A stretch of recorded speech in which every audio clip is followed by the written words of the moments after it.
What have I asked for? A parking spot. I'd like the room to be below 80 degrees today. I got both of those.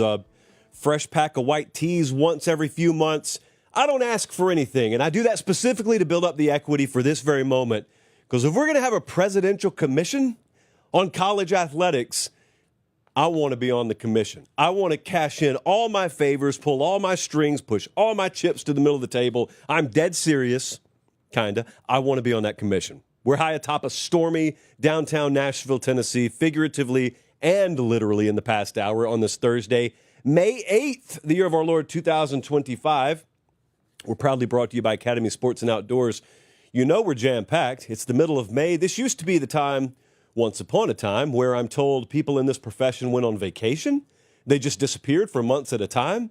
I was talking to Dellinger an hour ago. How do you ever take a vacation again? If you're a reporter, if you're a journalist, we don't call ourselves that here, but if you're a journalist, how do you ever take a break? So we got a lot of stuff happening this week. Presidential commission for the greater good of college athletics, huh? Not the SEC, not the Big Ten, not even college football. The greater good of college athletics. It's a bold stance to take if one can take it. I'll talk about it. I haven't spoken to you since this whole Sharon Moore self-imposed 2-game suspension in lieu of future NCAA punishment thing. It's a long title. But yeah, I'll talk about that as well, the whole Michigan versus the NCAA situation. Bold prediction season rolls on. Got 8 more of them on tonight's show. And one of you asked about football, the audacity. One of you asked about our fall tour this year. Haven't named it yet. Kind of getting that time, but we haven't named it yet. But where are we going to go? What are going to be the most attractive games week by week? And we dove into that pretty extensively, I would say, in the office today. And so I'm just going to ramble aimlessly in a few minutes about that, probably like 30 or 40 minutes. But yeah, we got a whole bunch of stuff on tonight's show. They're watching us in Greer, South Carolina, London, England, Laredo, Texas, Andalusia, Alabama. Thank you guys wherever you're watching. Subscriptions to the channel are up like, I don't know, 5-fold. A little change we made paid dividends, Colin. And it's not important what the change was, but we tweaked something, and boy, it's working out. The sit-down we did with Steve Sarkisian this week, I think may be the best one we've done. And I've gotten feedback to that nature from a lot of you. Thank you. If you haven't watched it, I don't care if you despise Steve Sarkisian. I don't care if you live in the deepest part of Oklahoma. I think it's an interesting watch. It's on the channel right now. Appreciate it. We got 2 more big speaker series stops next week. I have to take a brief break to get married. Then we'll be right back at it in June. So not slowing down. No off season here. But in the meantime, let's dive into the show tonight. So we're getting ourselves a presidential commission on college athletics. Not only that, this is worth a May paper pop. How about this little headline late last night? Nick Saban to co-chair a commission on college sports. I didn't say football, kids. I said college sports. How about that little headline? I don't care who you voted for. You shouldn't care who I voted for.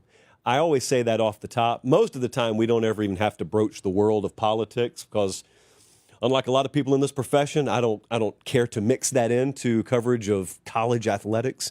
But sometimes the worlds bump into each other. So that's what we have here. The worlds are bumping into each other, and that means people lose their mind in the live chat, in the comment section. So I always preface with, I don't care what you think about politics or your political stances or leanings, and I don't think you should care about mine. So with all that garbage out of the way, let us talk about what this actually means. There could be teeth to this. So nobody has the slightest clue what's about to happen. I promise you that. I promise you the president doesn't. I promise you Nick Saban doesn't. Cody Campbell is on this thing. Up until 5 minutes ago, none of you knew who Cody Campbell was outside of Lubbock, Texas, but he's got a lot of zeros in his net worth. He's a billionaire, and so that makes him unqualified in some people's eyes. I scoffed at it when I saw the headline last night. I know a little bit more about Cody Campbell than most college football fans would, but I looked at it and said, Cody Campbell, what? And then I spent the majority of last evening reading some of his literature that he has written, sort of his view on the world of college athletics. We got the American flag on the screen. We never get to use that. So anyway, nobody knows what's going to come from this. Here's what's basically happened.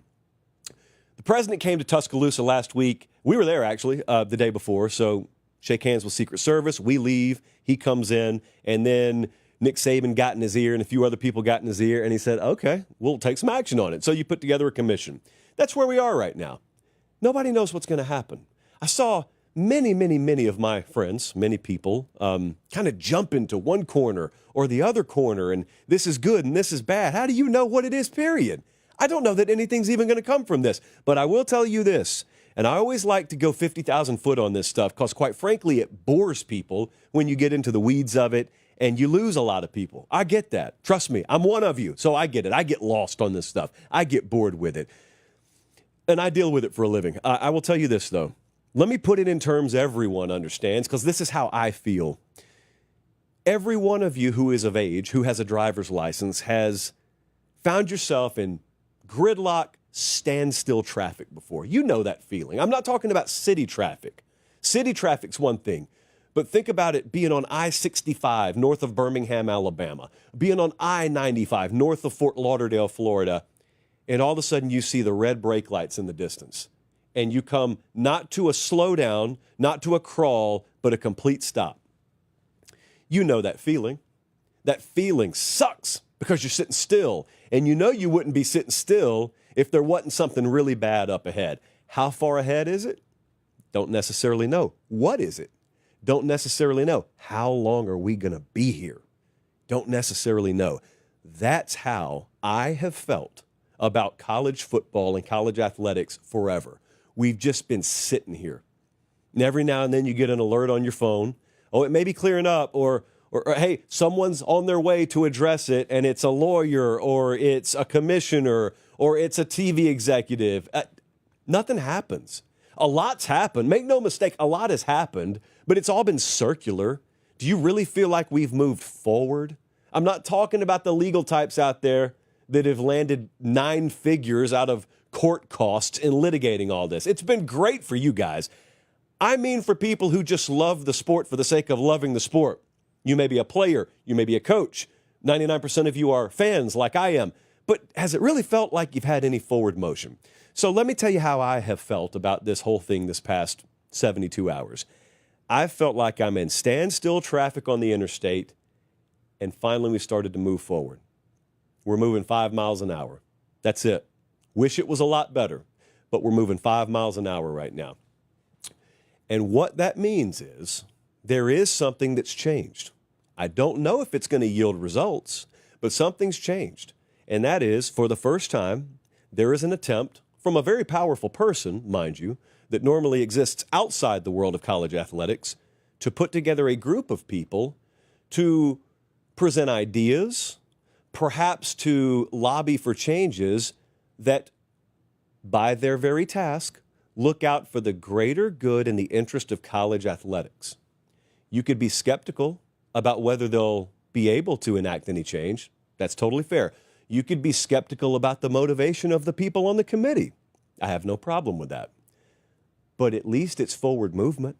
And at least, by the nature, by the definition of that commission, it's not a group that is tasked with looking out for a conference. It's not a group that's tasked with looking out for a university. It's not even a group that's tasked with just looking out for a sport. For the first time, you've got actual authority, actual meaningful weight put behind a group that's been tasked with looking out for the best interest of college sports. I don't think that's the worst thing in the world. That's my bold stance on that. I don't think it's the worst thing in the world. Now, there are many ifs here. But I'll tell you what the biggest if is.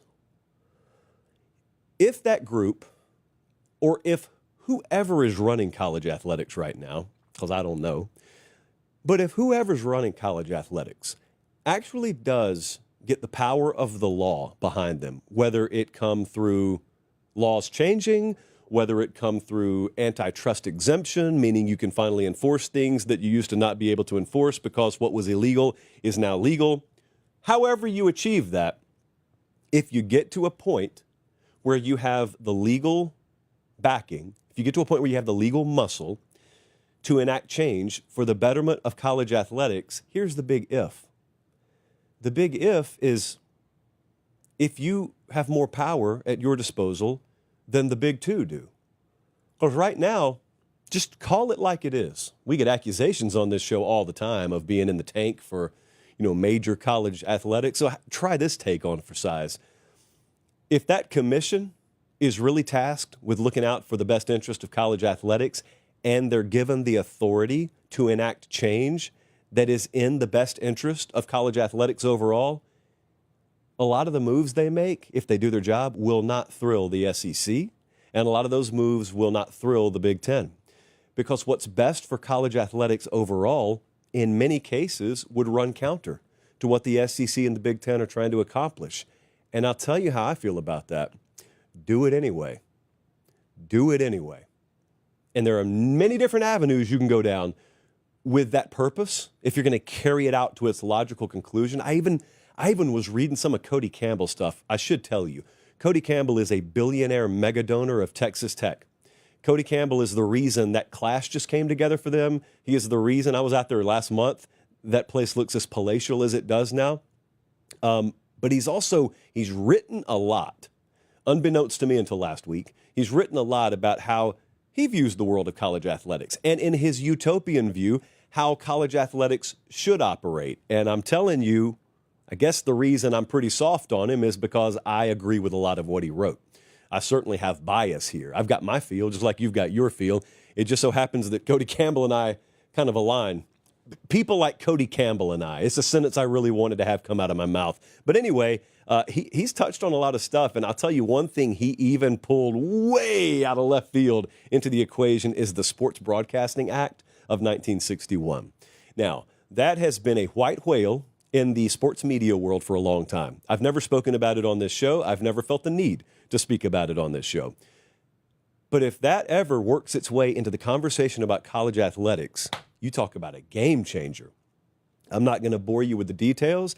I'm just going to, for the time being, present an idea to you. Imagine a world where the SEC does not have their own media rights deal. The Big Ten does not have their own media rights deal.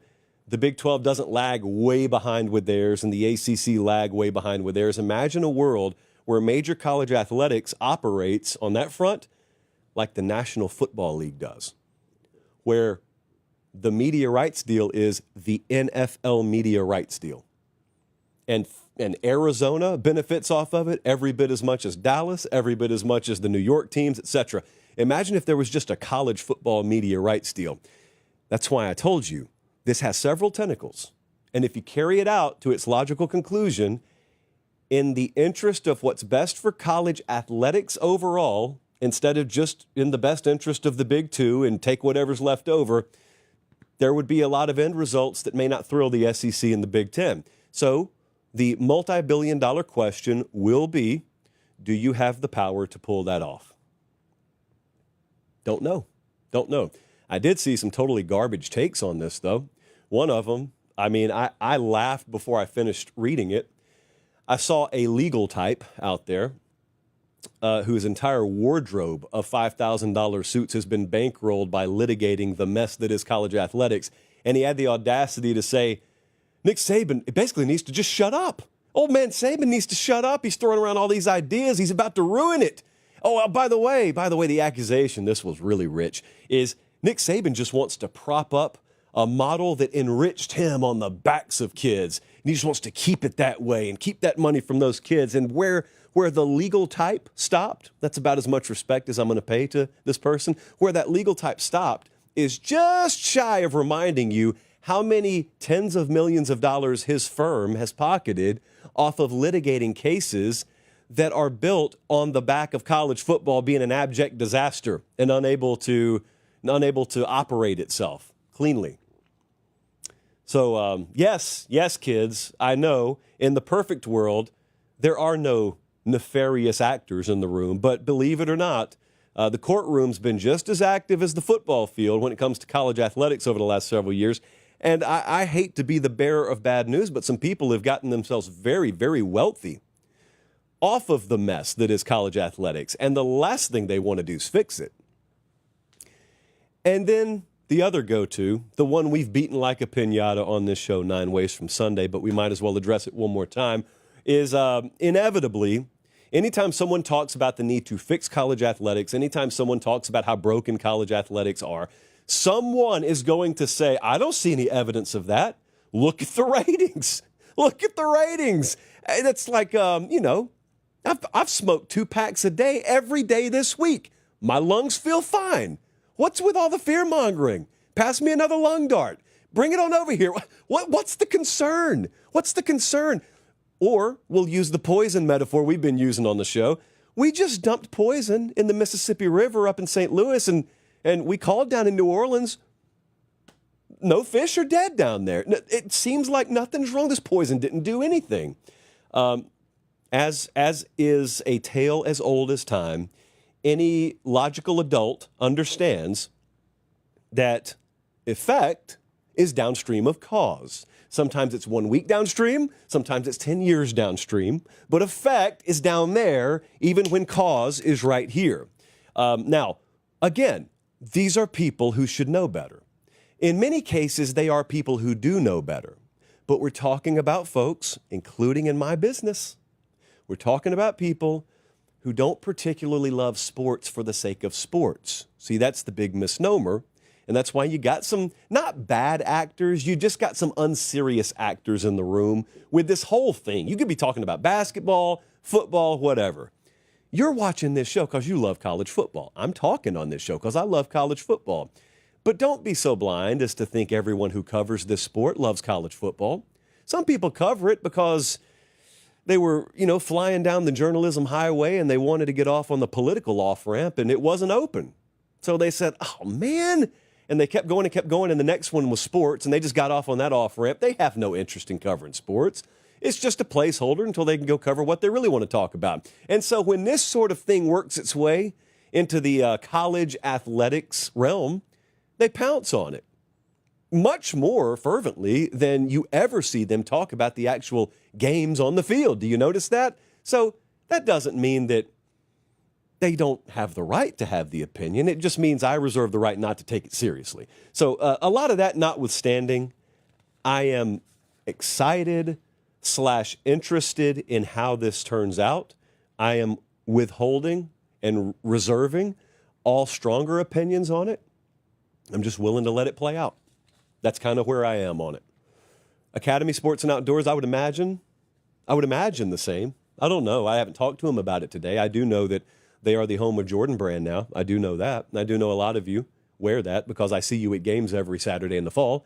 And I know what you guys love the wardrobe to look like. Unfortunately / fortunately, most of you a little more eclectic in your branding than me.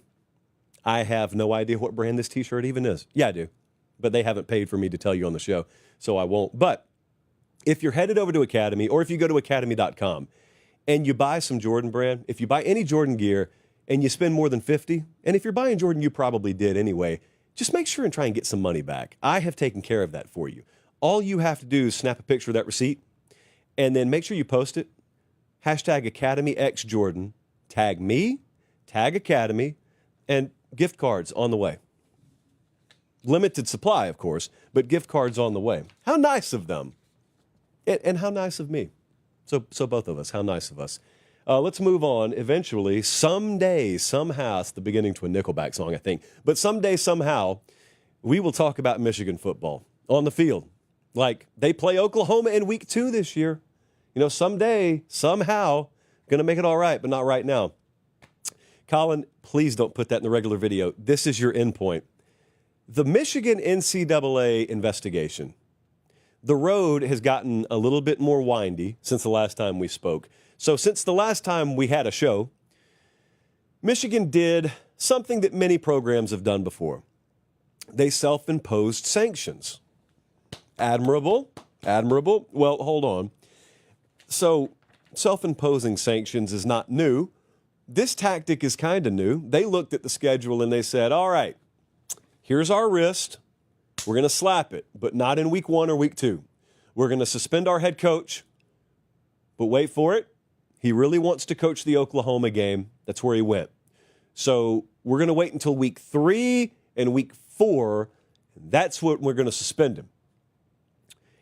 And then they just left. They just walked out of the room and expected everyone to take that seriously. Of course, that's a joke. So what do we think about it? I could have had Colin put a tweet on the screen. I had like 50 million of you ask about this, which is why we put it so high in the show.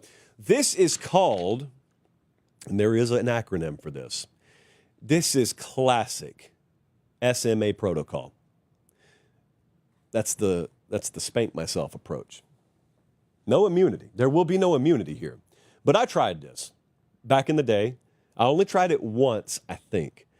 I ran afoul of the rules of my household, shall we say, and I knew I had it coming. I knew once my dad got home, it wouldn't be pretty for me. So I chose to get out in front of the situation using every bit of intelligence that an 8-year-old has mustered to that point in his life, in his career on earth. I used the SMA. I spanked myself. That's the spank myself approach. And then when your parents get home, you tell them, did I do something wrong? In your opinion, probably yes. Do I deserve punishment? Perhaps. But here's the good news. I already dished it out myself. I have spanked myself, therefore you don't need to worry about it. Good for me. Except it didn't work for me. Valiant effort. I even think maybe in some ways it was a respected effort, but it was a failed effort, just like this will be. So my best guess on this, and it's just a guess, I haven't called our friends at the NCAA and asked them, but my best guess on this is Michigan understands something harsher than a 2-game suspension for Sharon Moore is coming. That's their best guess. However, if you're Michigan and you're gathered around the table and you do want to at least give a show of awareness of the situation, here's what that probably sounds like. Guys, they're going to hit us. We should probably self-impose. And then someone else says, okay, but let's be real. We don't really know what they're going to come at us with. So don't go impose harsher sanctions than they're going to come at us with. For all we know, they're not going to come at us with much. And then the other guy says, okay, how about this? Let's give Sharon a 2-game suspension. And then Sharon says, I'm not voluntarily missing the Oklahoma game. That's my alma mater. So you can take that somewhere else. And then they say, we just got back from Sharon's office. He doesn't want to miss the Oklahoma game. And then someone says, oh, he's probably going to have to miss it anyway. And then someone else says, yeah, but until he actually is told that he can't coach that game, we're not going to be the one to tell him. So let's suspend him for the 3rd and 4th games.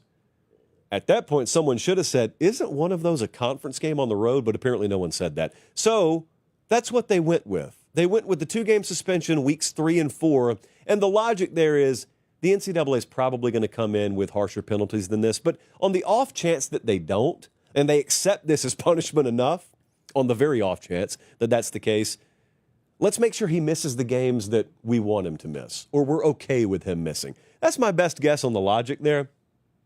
But my stance is what's been called into question. My good sound judgment on this has been called into question because I have, believe it or not, many friends who are Ohio State fans. I know. Grew up in Columbus, Georgia, but a lot of the folks in Columbus, Ohio have my number. Wrong. You've got this wrong. They're going to get hammered. Michigan's going to get nailed on this, and you're just wrong. You got a bad read on it. And they're still telling me that. Now they've turned the volume up louder, and they're screaming that at me. So am I ready to go on the show tonight and admit that my stance has changed? Not really. Not really. Although I'll admit the storm clouds on the horizon look a lot darker than they did a month or two ago outside of certain message board threads. And I'll admit that. It does look a little bleaker today.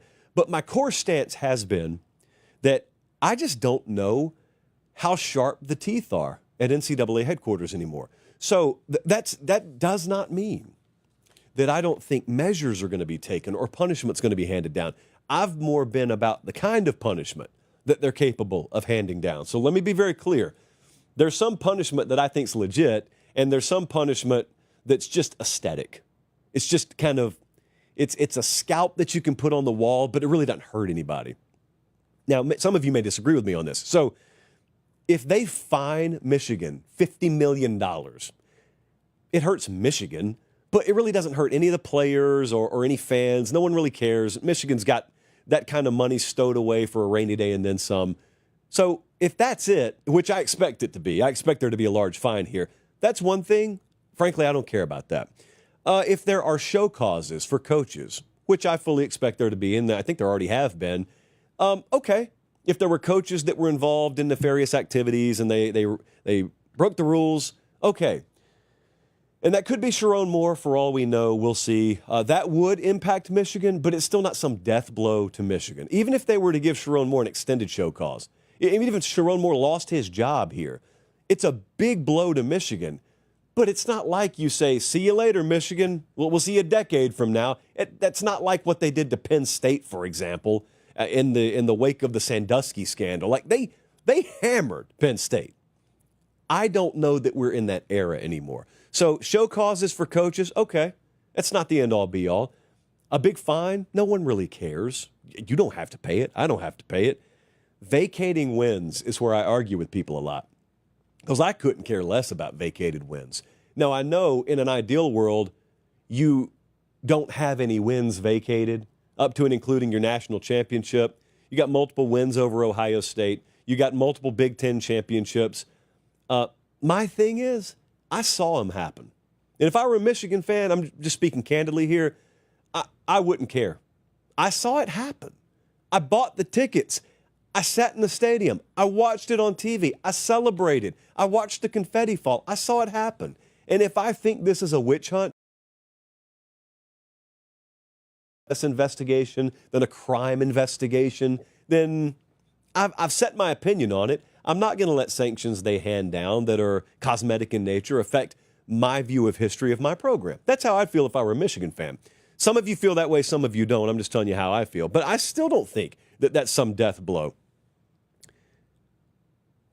There's another thing the NCAA used to do that I guess they could still do, but in the NIL and transfer portal, especially the NIL era, I'm not sure how much this really means.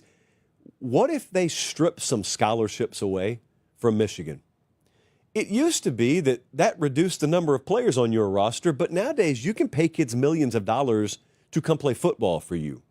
Also, if the university really wanted to, they could just give a kid an athletic or an academic scholarship and put him on the team as a walk-on, and he's already making money through revenue sharing anyway. Above and beyond that, perhaps an NIL deal tailored to him anyway. So I guess they could do that. Truthfully, we haven't really had an example of this. I don't know how much weight that really carries anymore. Here's the real hammer. Is the NCAA powerful enough to diminish their value as an asset? And there's really only one way to do that, and that is to remove postseason participation. You call it a bowl ban, call it whatever you want to. Are there multi-year bowl bans for major programs that are still on the table as a punitive measure that the NCAA can take? I'm flat out telling you I'd have to see it to believe it. That's my whole stance on the Michigan thing. If they do that, then I wouldn't say I'd be pleasantly surprised. It's not like I'm rooting for it, but I'd look at it and I'd say, all right, I was wrong. That's where I'd be wrong. Any of that other stuff I halfway expected. If they remove Michigan's ability to compete in postseason play for multiple years, therefore diminishing and diluting their value as an asset that multiple networks have paid billions of dollars into a rights fee in exchange for being able to broadcast the games of, that's an entirely different ballgame. And I'm just flat out telling you, I think networks are more powerful than the NCAA today. Have been for a while, and I think over their dead body, they're going to let an institution whose authority is sort of bygone in nature anyway, like the NCAA, come in and say, yeah, we know you paid all this money to broadcast Michigan games, but we're going to hand out a punishment that sort of deludes their value as an asset. I don't think it'll happen. I haven't thought it will happen. I still don't think it will happen. If I'm wrong, I'm wrong. In fact, that's what I wrote on this piece of paper. I could be wrong. I don't know. I'm not as smart as folks on Ohio State message boards. I don't know. I know you guys do. I don't know. Bold predictions. More guessing what's going to happen in the future here, although this is a little healthier in nature, I think. A reminder, a little refresher, since it's still pretty new. Bold prediction season is back. The entire challenge to you is predict something that's bold enough to make it on the show, but realistic enough to happen in real life. And we go to the tape. Well, I guess it's not tape, but we go to Twitter where you submitted all of these. First up tonight, Wilson from Wilson Peak, he is Wilson, in Sheboygan, Wisconsin. Good people in Sheboygan. He said Texas A&M will not go bowling this year. Then he just tagged Billy Lucci for good measure. Assault. So A&M doesn't go bowling. That means they're going to go 5-7 or worse. That gets a 9 from me on the boldness scale. Their win total is 7.5. I just think about A&M's makeup as a team this year. So what do we have? We got good returning production. I expect really good production on the O-line. Got 2 or 3 tailbacks I can count on, which means they'll be able to run the ball, which means there's like a built-in floor for them that I think is just above 6-6 or worse, or 5-7 or worse. Strength of schedule, 9th in the SEC. That's what we have. We have our own internal metric there. But they do play 4 of their 5 toughest games on the road.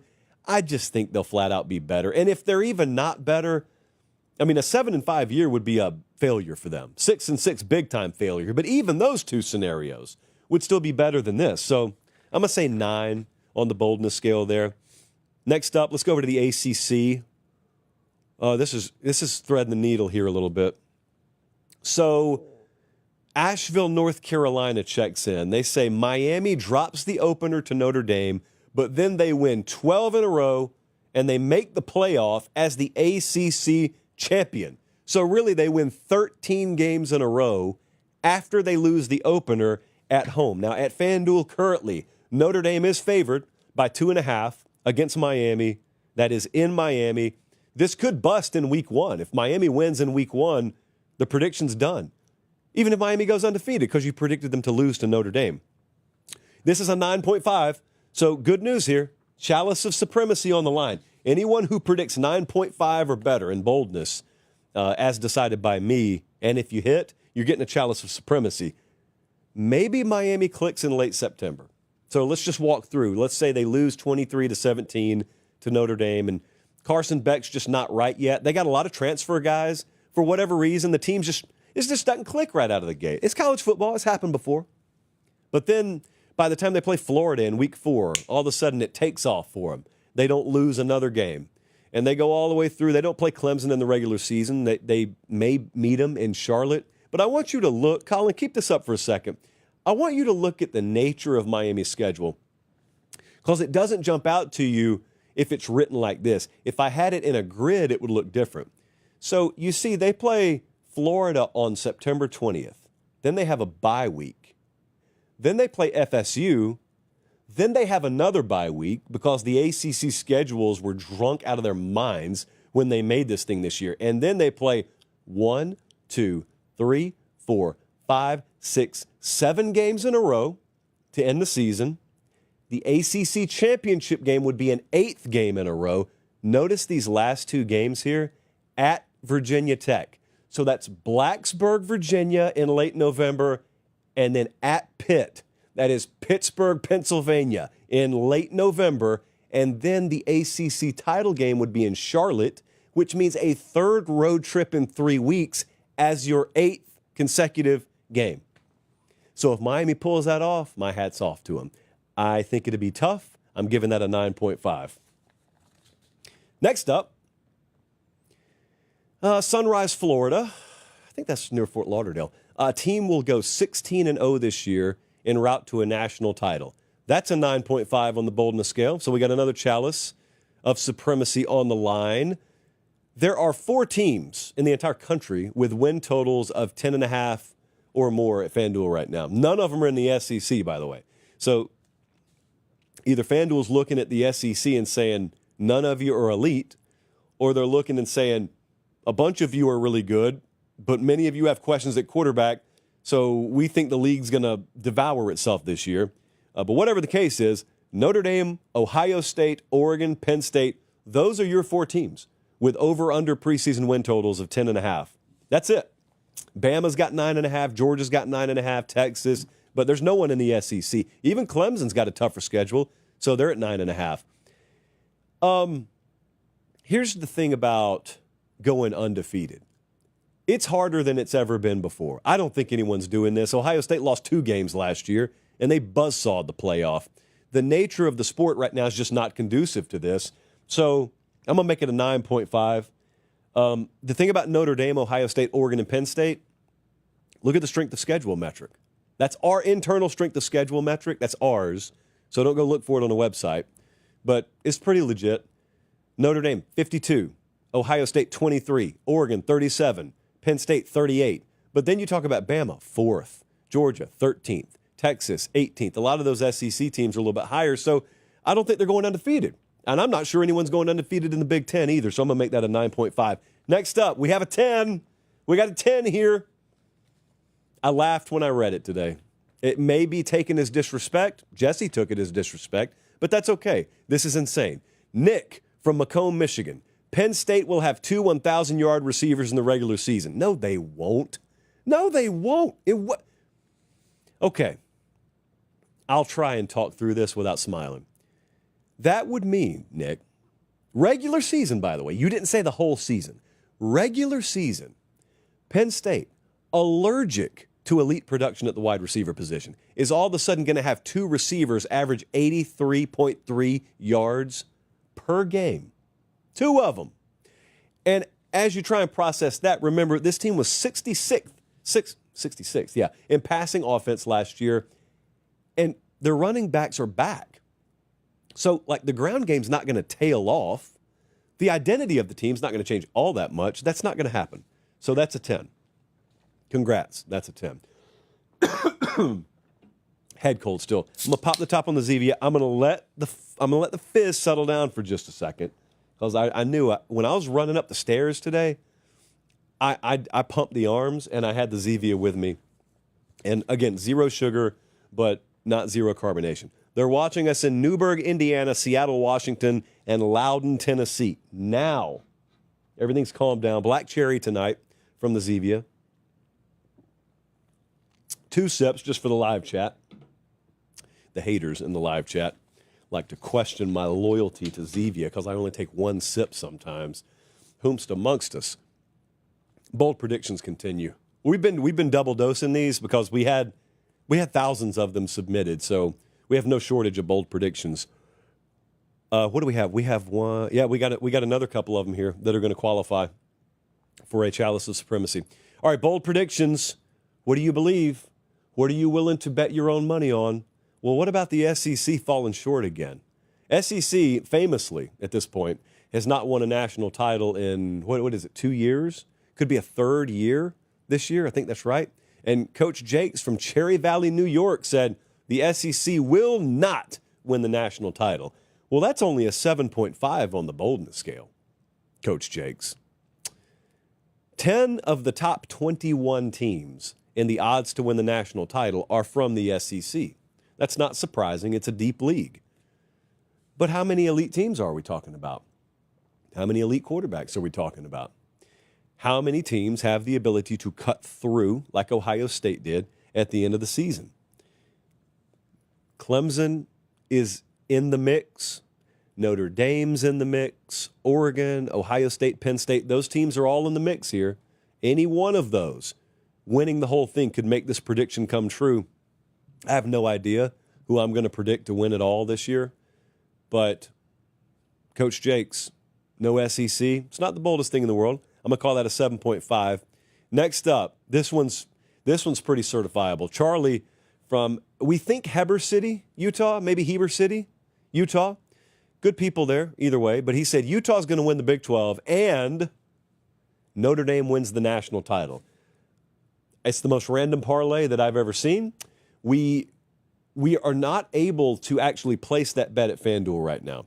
But I'll tell you what we're able to do. We are able to enter it into the parlay calculator. And the odds on that, the odds on both of those hitting, Utah wins the Big 12, Notre Dame wins it all, would be about the same odds as Virginia winning the ACC. So that's a 9.75 at least, because truthfully, God bless Virginia. I still think this has better odds than Virginia winning the ACC. Devin Dampier, quarterback now For the first time in the better part of 20 years, Utah has a new quarterback, and he was the quarterback of New Mexico last year.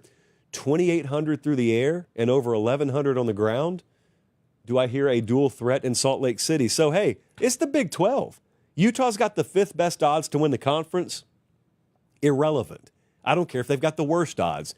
That's being in good position in the Big 12 historically, especially recently historically.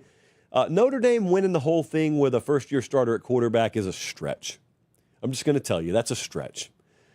I'm going to call that one a 9.75. But I wish everyone involved lots of luck. Next up, this one's got to thread the needle again. This one's really specific. Clemson, Dabo and Clemson, according to Baker's stats in Clinton, South Carolina, Clemson goes into Columbia undefeated, last game of the regular season, but they lose to South Carolina. So Clemson is 11-0. They're red hot. They've already got the ACC championship appearance locked up by them. And they go into the rivalry game. They lose to South Carolina. This is a 9, because first thing they got to do is go 11-0. That's hard. They play LSU in week 1. They're favored by 2.5. This could bust in week 1. But even if they get through that, Clemson does not play Miami, but it's a little misleading because they do play 6 of the top 7 odds teams in the ACC. So this is not an easy schedule. I know some of you guys, like Oklahoma fans, look at that and say, okay, well, I'd take it every day of the week. I know you would. But outside of the gauntlet schedules, that's not an easy schedule here. And also, I hesitate to say this, but let's just think this through for a second. We're in the expanded playoff era, you know. So if Clemson goes into rivalry week 11-0, they already know they're going to the conference title game.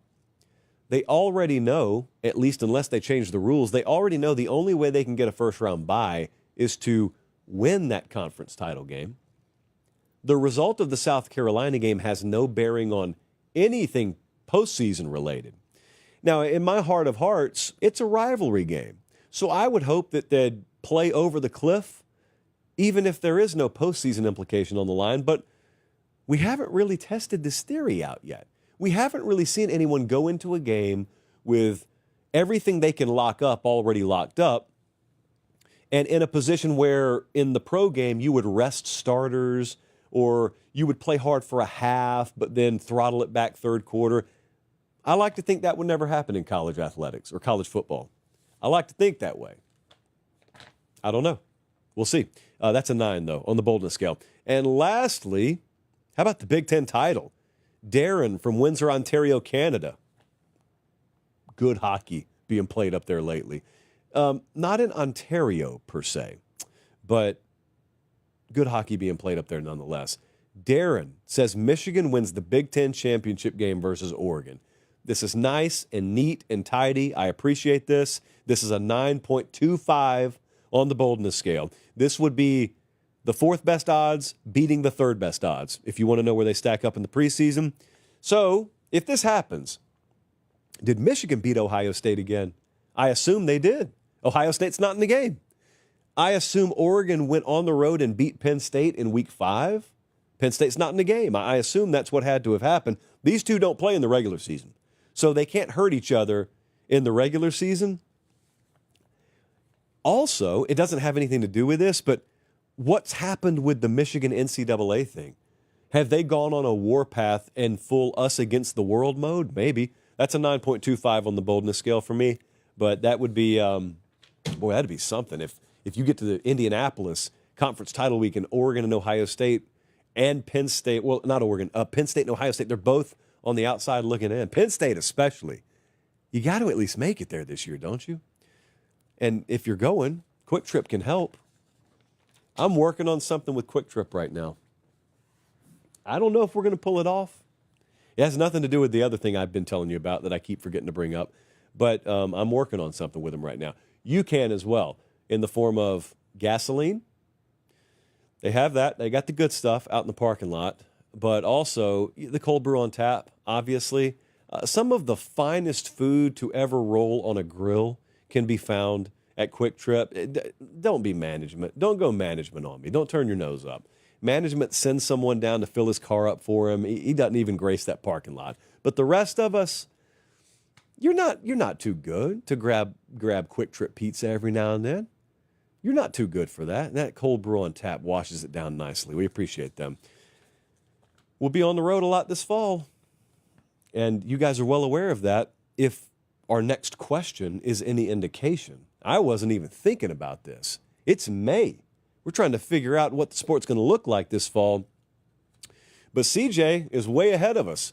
CJ hit us from Salt Lake City, Utah. He said, do you have any idea which games you're going to this season for the unnamed tour? He is true. He's right. We haven't named the tour yet. He said, I want to get to a few this year, if I can. And I would love to know which games you have an eye on. I love the work from you guys. Well, we appreciate that, CJ. So I had producer Jesse go through the schedule before I even got into the office today. I said, throw me 5 or 6 games per week together that you think we'll be choosing from. And if you're new around here, here's the way it works. Best job in the world. And part of my job is I get to pick a game every Saturday and go to it. No strings attached. That's the way it works. That's the job. They pay me too. It's great. So I do it for all of us. I'm serving for all of us. Week 1, Texas goes to Ohio State. Okay? That's got to be one of the big ones. But LSU is at Clemson as well. And Notre Dame's at Miami. Bama's at Florida State. That one's probably, along with Auburn at Baylor, really random game. Those two, I would imagine, are in the back seat, but they're in the car.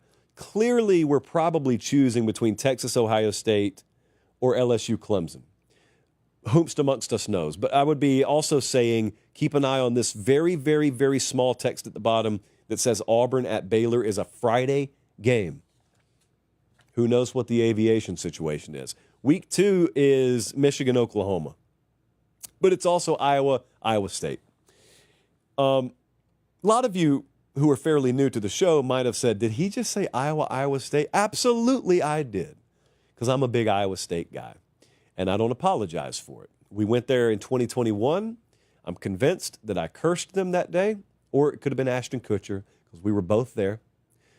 But yeah, I would say Michigan, Oklahoma is a fair leader in the clubhouse for week 2. Week 3, Florida goes to LSU this day. Bama plays Wisconsin and Florida State in out-of-conference play this year, which is crazy. Georgia at Tennessee is this day. Texas A&M at Notre Dame is that day. And one of my most underrated games of the year, Clemson at Georgia Tech, is that day.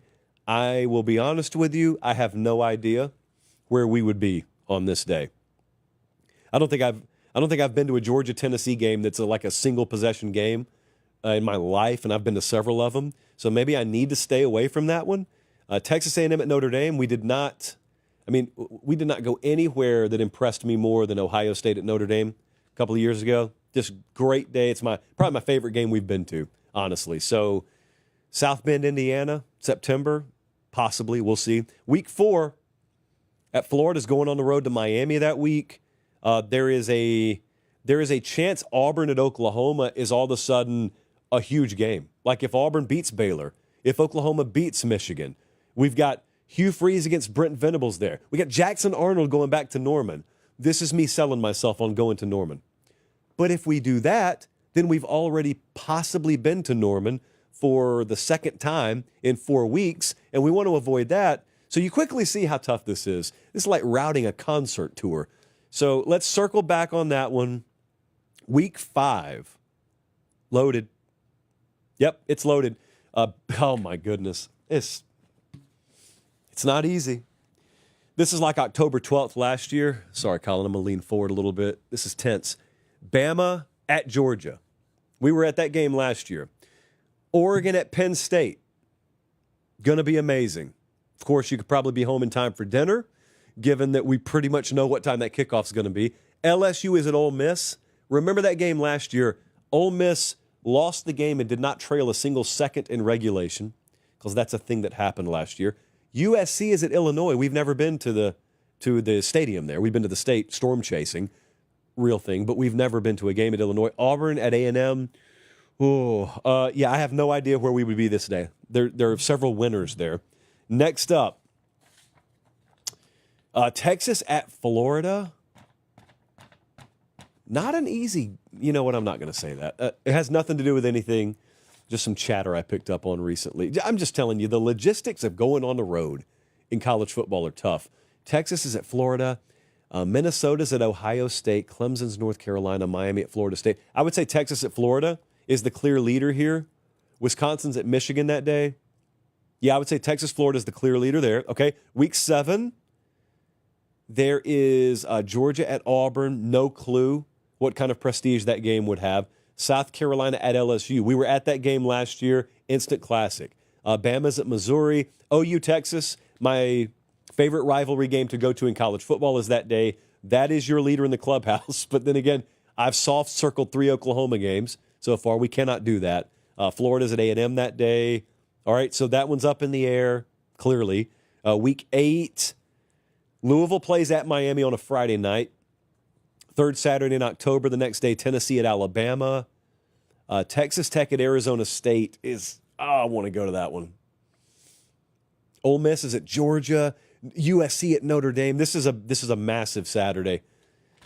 We may need to double dip that day. Call Airstar. We may need to double dip that day. Maybe triple dip. Do we do the Miami Friday night, a noon kickoff, and then a primetime kickoff? It's never been done before. I'm told. Week 9, man, you're getting way, way, way deep in the ocean now, so you don't really know what your records are. A&M at LSU. Bama at South Carolina is attractive if we haven't seen both of those teams already. Illinois at Washington. It randomly could be a game that ends up being a top 20 game, and it's not on anyone's radar right now. Wisconsin at Oregon. I have a tough time believing Wisconsin is ready to make that worthwhile this year. I would guess Bama, South Carolina, week 9.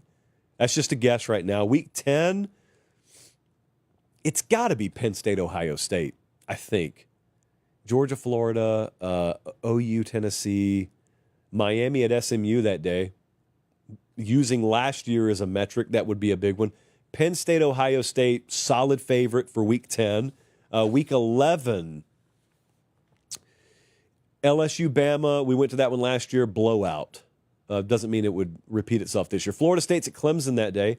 That's a solid possibility. If Indiana is back to their former self, being last year's version of themselves, Indiana at Penn State, maybe a sneaky good one. Oregon's going to Iowa that day. Never been to a game at Kinnick Stadium somehow. A&M at Missouri, that one's too tough to call right now. Week 12, this is that other Friday game that Louisville has. 2 of Louisville's biggest games are on Fridays. Clemson goes to Louisville. OU is at Bama the next day. Texas at Georgia is your favorite here. Yeah, I'd say Texas, Georgia, leader in the clubhouse, week 12. Week 13, USC at Oregon is the leader in the clubhouse. I will confidently tell you that. I know Tennessee, Florida could be big. Missouri, OU could be big. Louisville, SMU, Nebraska, Penn State, USC, Oregon, clear leader in the clubhouse there. And week 14, OU or Ohio State, Michigan is always the leader in the clubhouse until otherwise noted. During rivalry week, that is a new rule on this show, only in the last few years. So I hope I helped. It's hard to forecast this stuff. That's the beauty of college football. That's why we make the decision like 6 days out instead of 6 months out. A lot of those games you can already bet on, over at FanDuel, exclusive odds provider of the show. There's a solid prop market, I'm told right now, as to when my head cold is going to clear. Half head cold, half allergies. Being on airplanes multiple times per week has not helped. But yeah, the odds, much as was the case with the Pope earlier today. How about the Pope coming out of nowhere? Chicago Pope takes it, and he wasn't even in the top 4 in the odds market 5 minutes before the white smoke appeared. I'm not sure it was on FanDuel, but some of the other odds markets it was. But at FanDuel, anything college football related, it's there. Futures markets are there. All these odds we've thrown around all night, all these odds to win the conference, to win the whole thing. If you want to know where we get that, FanDuel. That's where you get it. You can go bet that right now. If you don't bet, that's cool. You can go look over there. You can go peruse at your leisure all you want to right now. All right, let's wrap it up with a question. This just kind of got lost in the fray of everything else. Listen to that stack of papers. It's been a heavy show tonight. So, yeah, with all this other stuff getting talked about, There was a headline yesterday. Colby saw it in Chattanooga, Tennessee. He said, I saw the SEC is considering moving to 9 conference games. Are they finally going to do the right thing and move to 9 like everyone else? Now, here's what he's talking about. Seth Emerson and Andrew Marchand over on The Athletic, they reported that ESPN is ready to fork over an extra $50 to $80 million a year to the SEC if they add a 9th conference game on their schedules. Not 50 to 80 million per team, 50 to 80 million for the conference to distribute amongst their member institutions. That's not a surprise, I guess. The SEC has flirted with this idea for a while, but I did notice the question there said, are they going to do the right thing and go to 9 league games? My question is, what makes that the right thing? Is it because you want them to go to 9? Is that what makes it right? That's fair. I'd love for them to go to 9 too. I've held that stance for a long time, but then the counter to that has always been, I've said if I were them, I wouldn't go to 9. Why not, Josh? You don't want to watch more great games? Of course I do. What you think the SEC is scared of competition? Not necessarily that, as much as I think the SEC is scared that the increased level of competition would be held against them because this sport has not figured out how to properly define strength of schedule.